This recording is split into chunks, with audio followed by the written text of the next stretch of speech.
ಬೆಂಗಳೂರಿನಲ್ಲಿ ಕುಡಿದು ಬೇಕಾಬಿಟ್ಟಿ ವಾಹನ ಚಲಾಯಿಸಿದ್ರೆ ಜೋಪಾನ ಹುಷಾರ್. ನಿಯಮ ಉಲ್ಲಂಘನೆ ಮಾಡಿದ್ರೆ ಡ್ರೈವಿಂಗ್ ಲೈಸೆನ್ಸೇ ಕ್ಯಾನ್ಸಲ್. ಕಳೆದ ವರ್ಷ ಬರೋಬ್ಬರಿ 11,500 ಜನರ ಲೈಸೆನ್ಸ್ ಅಂದರೆ ಪರವಾನಗಿ ರದ್ದಾಗಿರುವಂಥದ್ದು. 2025ರಲ್ಲಿ 12,900 ಚಾಲಕರ ಡಿಎಲ್ ಕ್ಯಾನ್ಸಲ್ ಆಗಿದೆ.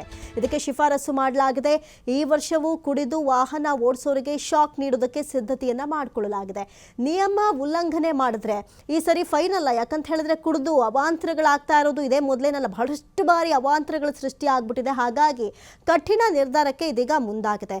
ಲೈಸೆನ್ಸೇ ಕ್ಯಾನ್ಸಲ್ ಮಾಡೋದಕ್ಕೆ ಮುಂದಾಗಿದೆ. ನಾವು ಅದರಲ್ಲಿ ಕಂಪೇರ್ ಮಾಡೋದಾದ್ರೆ ಕಳೆದ ವರ್ಷ 11,500 ಜನರ ಲೈಸೆನ್ಸ್ ರದ್ದಾಗಿದ್ರೆ 2025ರಲ್ಲಿ 12,900 ಚಾಲಕರ ಡಿಎಲ್ಎ ಕ್ಯಾನ್ಸಲ್ ಆಗಿದೆ. ಇದಕ್ಕೆ ಶಿಫಾರಸು ಕೂಡ ಮಾಡಲಾಗಿದೆ. ಹಾಗಾಗಿ ಬಹಳಷ್ಟು ಎಚ್ಚರಿಕೆಯಿಂದ ಕುಡಿದ ತಕ್ಷಣ ಈಗೇನು ಪೊಲೀಸರು ಇಷ್ಟೊತ್ತಲ್ಲಿ ಅಷ್ಟೊತ್ತಲ್ಲಿ ಓಕೆ ಹೋಗ್ಬಿಡ್ಬಹುದು ಅನ್ನುವಂಥ ನಿರ್ಧಾರಕ್ಕೆ, ಕಠಿಣ ನಿರ್ಧಾರಕ್ಕೆ ನೀವು ಬಂದರೆ ಅಂಥದ್ದೇ ಕಠಿಣ ನಿರ್ಧಾರಕ್ಕೂ ಕೂಡ ಅವ್ರು ಬಂದಿದ್ದಾರೆ. ಡಿಎಲ್ ಕ್ಯಾನ್ಸಲ್ ಆದರೆ ಮತ್ತೆ ಮಾಡಿಸ್ಕೊಳ್ಳೋದಕ್ಕೆ ಎಷ್ಟು ಪರದಾಟ ಆಗುತ್ತೆ, RTO ಆಫೀಸ್ಗೆ ಎಷ್ಟು ಅಲಿಬೇಕು, ಅವೆಲ್ಲವೂ ನಿಮಗೆ ಗೊತ್ತಿರುತ್ತೆ. ಹಾಗಾಗಿ ಇನ್ನು ಮುಂದೆ ಕುಡಿದು ವಾಹನ ಚಲಾಯಿಸೋಕ್ಕಿಂತ ಮೊದಲು ಎಚ್ಚರವಾಗಿರಿ. ಯಾಕಂತ ಹೇಳಿದ್ರೆ ನಿಮಗೂ ತೊಂದರೆ ಆಗೋದು ಬೇಡ, ನಿಮ್ಮಿಂದ ಬೇರೆಯವ್ರಿಗೂ ತೊಂದರೆ ಆಗೋದು ಬೇಡ ಅಂತಾನೆ ಈ ಒಂದು ಕಠಿಣ ನಿರ್ಧಾರಕ್ಕೆ ಬರಲಾಗಿದೆ ಸರ್ಕಾರ.